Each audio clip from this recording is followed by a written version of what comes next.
Bonjour ou bonsoir à tous, vous qui regardez les vidéos, que ce soit le jour ou la nuit. Ici DVD Pro Catch et aujourd'hui c'est mon anniversaire. Oui, vu comment je l'avais dit dans une récente vidéo sur le coffret des 3 DVD de la PWG de Best of Sale Out 3. Comme quoi le 10 octobre c'est mon anniversaire et qu'aujourd'hui je fête mes 23 ans. Donc oui, déjà, je fête déjà mes 23 ans. Et j'ai pas trop grand chose à débuter, si ce n'est que je débute avec un DVD de la PWG. Tout simplement parce que y a que ça que je dois achever et le reste, ce sera pour la WWE et pour terminer avec NJPW, si vous permettez. Donc je commence avec normalement un show de 3 nuits, mais que je n'ai que la nuit 1 de Battle of Los Angeles de 2009. Donc laissez-moi vous le montrer. Voilà, Battle of Los Angeles 2009, la nuit 1. Donc j'ai pas la nuit 2, j'ai pas non plus la nuit 3. Je crois qu'il y a eu que 2 nuits ou 3 nuits. Enfin, je crois que c'est ça. Je peux faire des erreurs, mais comme quoi l'erreur est humaine. Et c'est toujours dans la salle mythique de la PWG, The Reseda Californie, de Los Angeles, bien sûr. Et là, on voit tous les participants. Je crois que c'est Nick Jackson. Le catcheur à côté, c'est Brandon Catson. Le afro-américain, c'est Jérôme LTP Robinson, D. Brian Kenrick, Kevin Steen, Kevin Owens, Kenny Omega, Colt Boom Boom Cabana, Sami Zayn en El Generico. Donc c'est pour remporter le tournoi du Battle of Los Angeles. Mais comme je l'ai dit, je n'ai que un seul DVD comme ça. Je n'en ai pas deux. Et ni trois comme ça. Les 3 DVD que j'ai, c'est celui de 2006, mais sinon celui de 2009, je ne l'ai pas. Bien sûr, édité par iSpot. Ouais. Et là, on voit toutes les photos, des moves, des prises. Et que là, je me rappelle, ça a commencé avec les présentations des participants. Donc, tous les participants étaient présents pour cette fameuse tournoi des 3 nuits. Et que le vainqueur obtiendra une chance au titre du monde de la PWG, si je crois bien le concept. Et que on commence directement, pas au milieu du tournoi, mais d'un match par équipe. Donc il est marqué No Tournament Tag Team Match, donc qu'un match par équipe, entre les Cutler Bros ou Cutler Brothers, Brandon Cutler et Dustin Cutler, contre Malachi Seka Jackson et Ryan Taylor. Ah là là, est-ce que c'est un match qui m'emballe le plus? Honnêtement, non, pas du tout. Surtout quand on commence un tout petit peu à rentrer dans le match et qu'on se dit, c'est vrai que le début avec les frères Cutler contre les autres adversaires, c'est pas ce qu'on attend du mieux. Même si ça peut faire le show, ouais, parce que je me rappelle que le public était chaud, les gens de Reseda de Californie.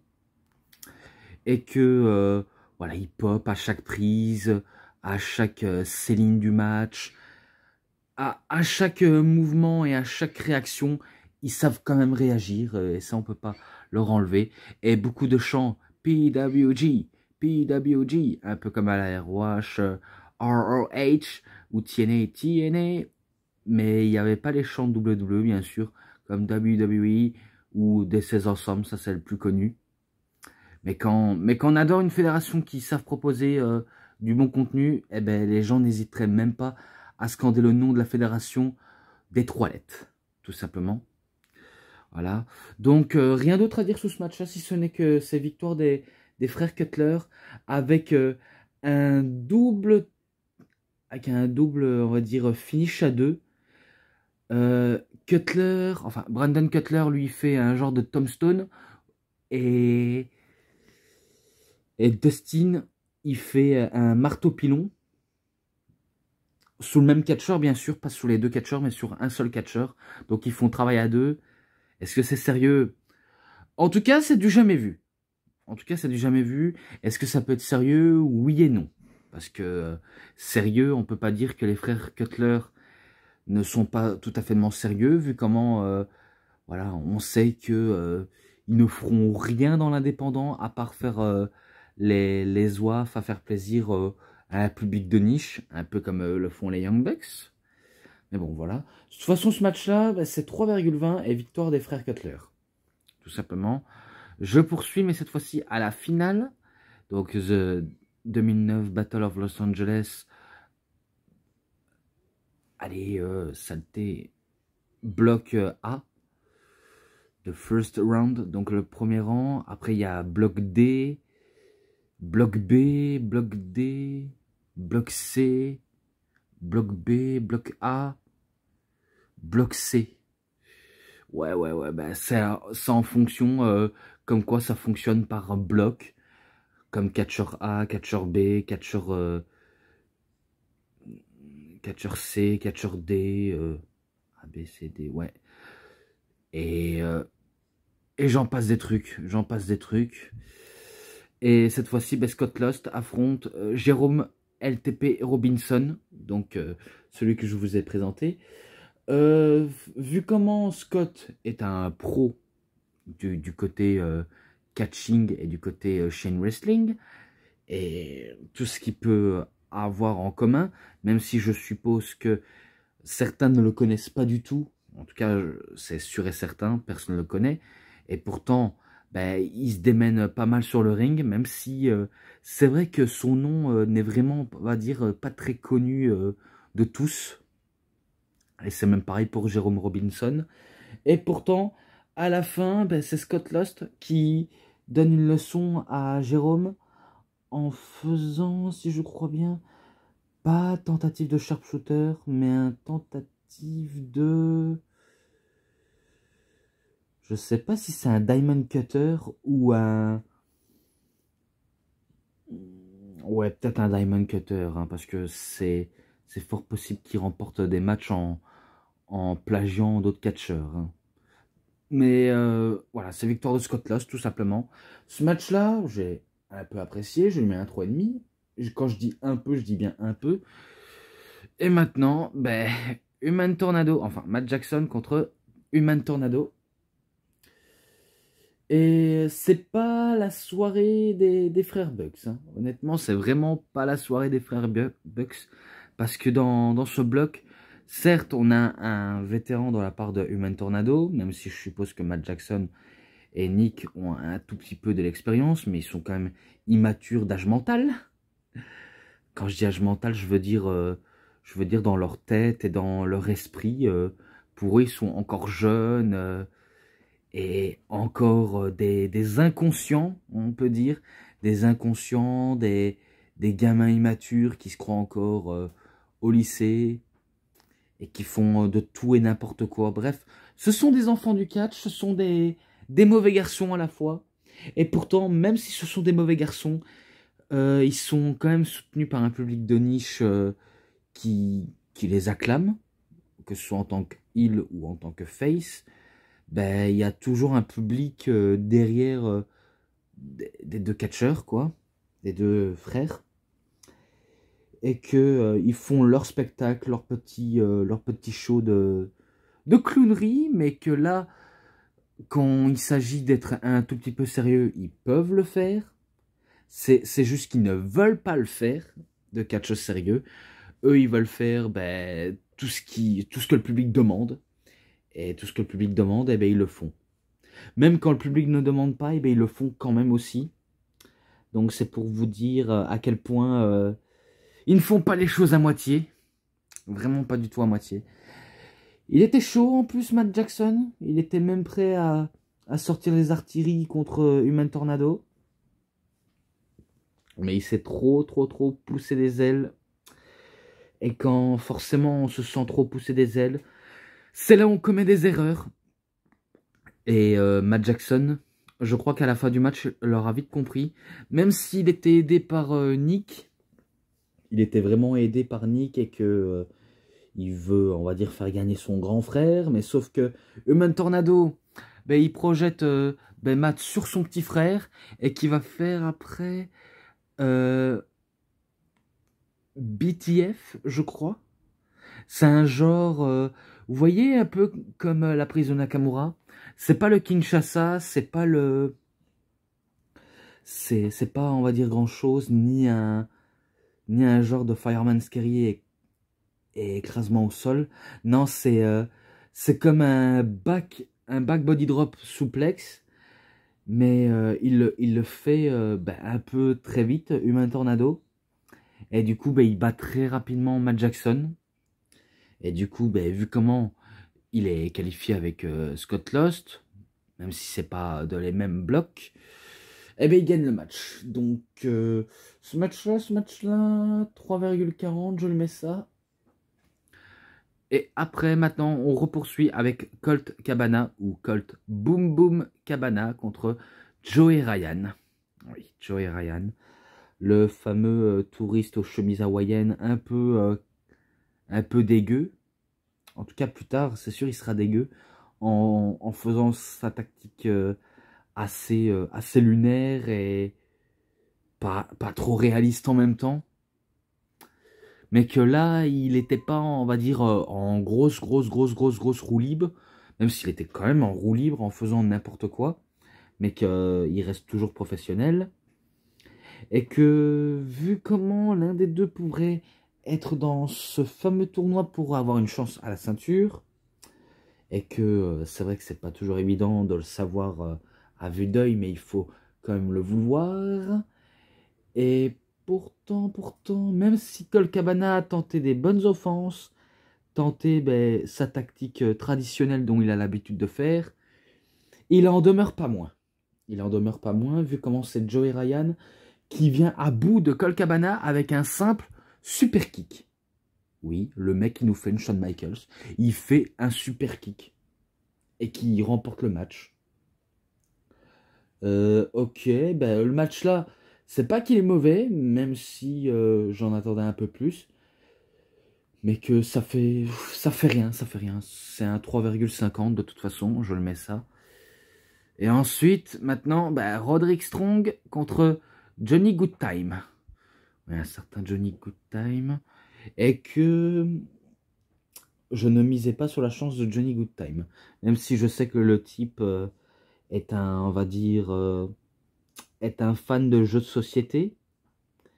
Vu comment j'ai remarqué qu'il est venu avec un tapis où on peut mettre ses mains sur les points en couleur, par exemple des rouges, des verts, des bleus, du jaune, du vert, et j'en passe des couleurs. Bref, il y a tellement de couleurs. Et bien ça, c'est un jeu où il est venu avec, et qu'on a une petite pendule. Et si jamais on dit rouge, et bien on met un main sur un rouge, un pied sur le vert.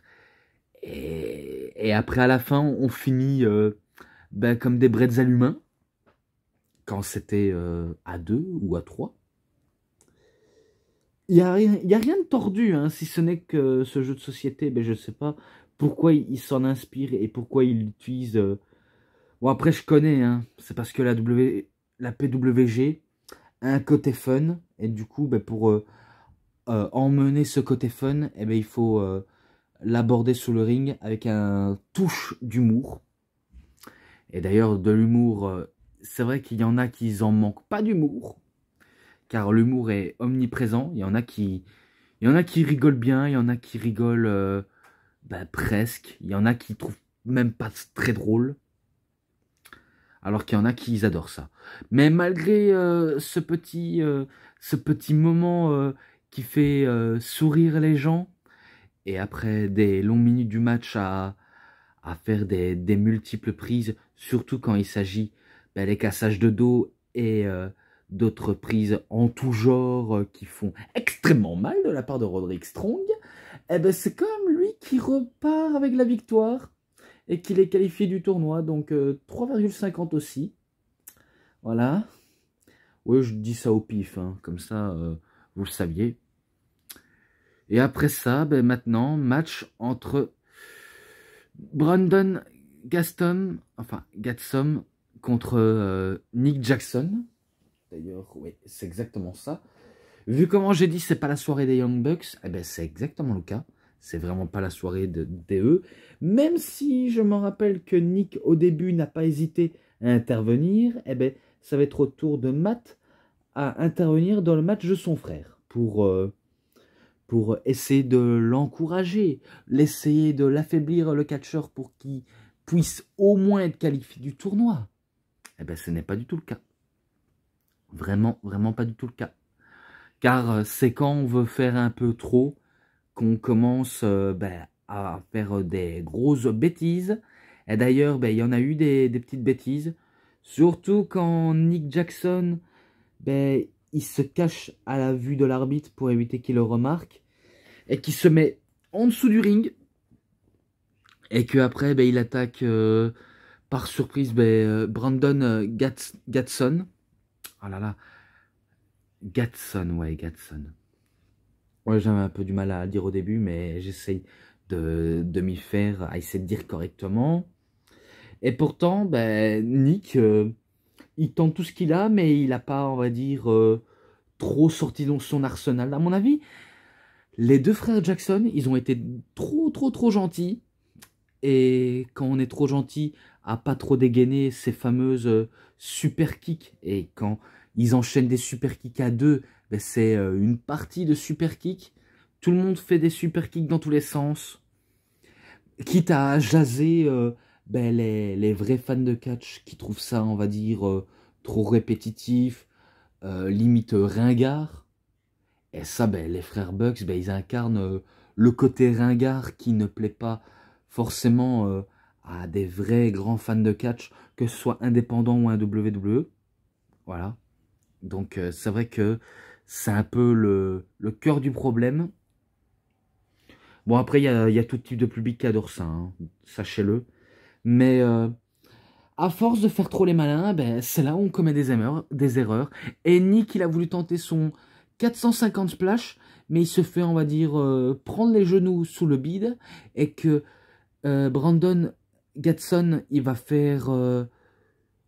au début, je croyais qu'il allait faire un genre de... Allez, écrasement au sol. Où il y a le ventre et la tête. Mais il fait une prise renversée que je n'ai pas vue, enfin que j'ai pas du tout, on va dire, compris de quoi il s'agissait. Mais en gros, il se soulève et normalement il met son adversaire au sol, mais il fait un truc comme un flip en faisant comme un genre de cutter. Je crois qu'il faut que je le regarde plusieurs fois pour savoir de quoi il s'agit, mais en tout cas le nom, il n'a pas été dit, hein, si ce n'est que j'ai jamais vu une prise qu'on peut, on va dire, la modifier ou l'améliorer de cette manière. Pour moi, c'est quasiment inédit. Quasiment inédit, mais c'est victoire de Brandon Gaston.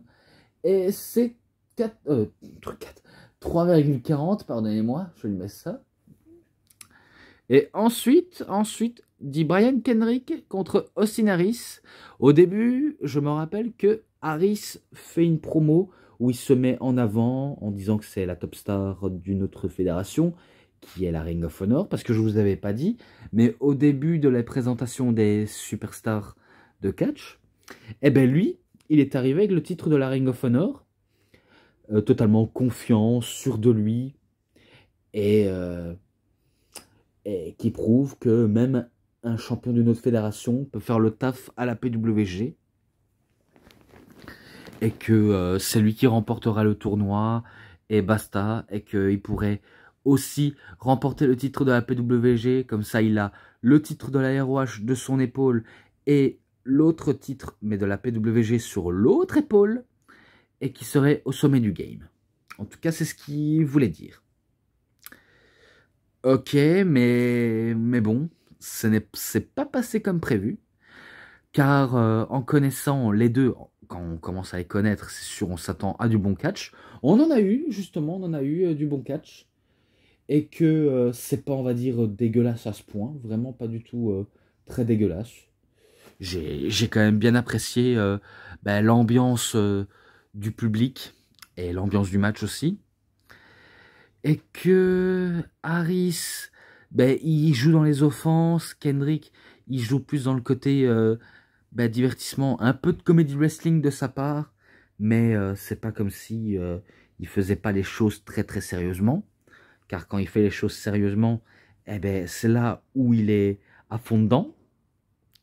Et qu'il tente son fameux Salida al Sot, mais il se fait arrêter dans l'élan de Harris, qui joue toutes ces fameuses arsenals, super kick, le coup de javelot, si je crois bien dans le public, ou encore quand il met son adversaire sur le ring, eh ben, il fait la fameuse pendule elbow.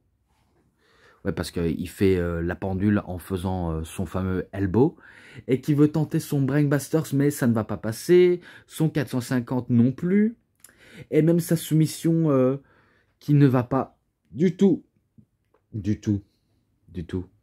passer. Parce que après, quand l'arbitre se fait distrait, eh ben, je me rappelle que Brian Kendrick, qui sort quelque chose, je crois qu'il a sorti un truc du ring ou de son slip, alors que Harris, ben lui, il demande sa ceinture pour frapper avec. Eh ben, c'est finalement Kendrick qui frappe avec, je ne sais pas ce que c'est, on dirait un morceau de chiffon avec des boules de billard ou des billes, je ne sais pas ce que c'est, mais il frappe Harris comme ça, alors que lui s'est mangé une ceinture, mais qui fait quand même le pin sur Harris, et que c'est Kendrick qui remporte le match. Donc oui, il bat le champion de la Ring of Honor, et qui se qualifie. Et après ça, ben, les deux se serrent la main, se prennent dans les bras, et ils vont même aller au bar, boire un petit coup, toujours dans l'arène, bien sûr, c'est toujours dans l'arène, mais ils veulent boire un coup. Donc voilà, ce match-là, 3,60, je le mets ça. Ensuite, plus que 2 matchs après, c'est terminé, parce que oui, déjà ce serait terminé. Kenny Omega contre Kevin Steen. Au début, ben, c'est pareil, tous les deux, ils effectuent une promo, où les deux se mettent tous les deux en avant, même s'il y a un tout petit peu de trash talk entre les deux Canadiens, parce que oui, Kevin Steen et Kevin Steen et Kenny Omega sont tous les deux des Canadiens. L'un est québécois, l'autre est canadien, quoi, de Winnipeg. Et que je crois qu'il y a eu un tout petit peu de trash talk, mais rien de bien méchant. À part quand c'est Omega qui prend le micro, eh ben, il veut faire rire le public en parlant autrement, en faisant le petit gigolo. Ouais, parce que on sent bien le petit gigolo en lui, hein, parce que vous saviez peut-être, mais Omega, s'il a commencé dans le catch, notamment au Japon, c'est aussi pour son côté comique. Parce que dans la fédération japonaise où il était, la DDT Pro Wrestling, la Drama Dream Team, sont connus pour des matchs de catch assez drôles, fun à regarder. Même s'il y en a qui te disent waouh, c'est quoi ce truc? C'est ça du catch? Oh là là, c'est débile, c'est de la merde, c'est même pas du catch. On dirait des gamins à la maternelle. Même si c'est vrai qu'ils ont un tout petit peu côté gamin. Mais il faut pas trop sous-estimer. C'est vrai que le côté catch de rigolo, de gigolo à deux tronches et de j'en passe des trucs, c'est vrai que c'est pas fort la tasse de thé des gens. Et pourtant, ben, il y en a qui rigolent de ça. Il y en a qui trouvent ça sérieux ou pas sérieux. Mais quand il s'agit d'être sérieux, la DDT promet ben, du bon catch. Parce que c'est vrai qu'il y en a certains catcheurs qui sont passés par là. Et que après le petit remise en question des deux hommes par rapport, voilà, toi t'es bien taillé, mais toi tu n'es pas du même gabarit que moi, t'es trop gros, t'es imposant, et toi t'es trop, on va dire, t'es trop petit et t'es vraiment bien dessiné, mais t'as rien de particulier à ce que j'ai entendu. Et pourtant, ça fait taire les critiques. Ça fait taire les critiques, car ils balancent la sauce en balançant tout ce qu'ils ont. Ça commence aussi avec du chain wrestling au début, comme à chaque des matchs. Des fois, ça commence avec du chain wrestling, et après, quand ça part en chain wrestling, eh ben, ça part dans tous les sens. Ça part dans tous les sens. Et que je me rappelle qu'il a voulu tenter le Kamehameha, mais que il esquive le Kamehameha, le Kevin Steen, il esquive, et qu'il veut tenter son fameux genre de powerbomb où il prend la tête et qu'il l'envoie dans le coin du ring ou alors sur le ring. Et ça, je suis sûr, je me demande comment on peut faire un truc aussi sadique. Oh là là, qu'est-ce que je vous demande? Et quand c'est pas ça, tentative de package pile driver, mais que Omega, il sauve sa vie et il sauve son match. Il veut le surprendre dans des tas de circonstances et qui va quand même le réussir quand il se laisse embarquer dans un package pile driver, mais qui renverse sa situation et qui fait un roll-up en prenant bien la jambe de son adversaire pour la victoire. Donc oui, c'est Kenny Omega qui remporte le match face à Kevin Steen. Donc voilà. 3,70 ou 70 si vous préférez. Et maintenant, je termine directement avec Alex Shelley contre El Generico. Donc le dernier match de Battle of Los Angeles de la nuit 1. Et qu'il était bon. Il était vraiment bon. D'ailleurs, la note est un tout petit peu haute. Mais c'est toujours dans les 3 et virgule. Et que j'ai pas été déçu, vraiment pas été déçu, car les deux, ils nous produisent du catch bien sérieux, même s'il y a eu beaucoup de near fall avec le public qui ne font que chanter olé, olé, olé, olé, olé, olé, du El Generico tout craché. Donc ça ne change pas du tout, l'ambiance, il est bien, et pourtant, sur le ring, c'est propre. C'est propre, même s'il y a un tout petit peu de cafouillage. De toute façon, dans quelques matchs que j'ai vus, ça cafouille un tout petit peu, mais c'est pas comme si c'était l'un des matchs les plus over-reptiles que j'ai vus.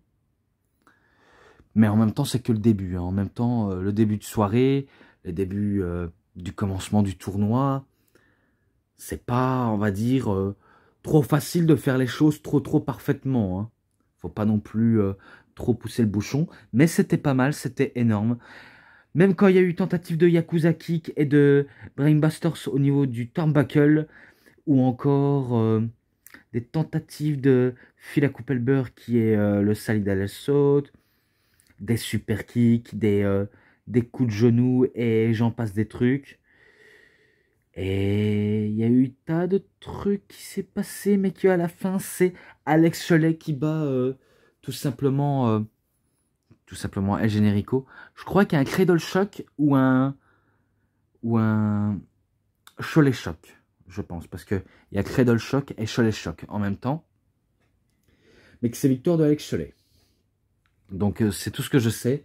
Il est qualifié. De toute façon, la plupart des catcheurs sont qualifiés.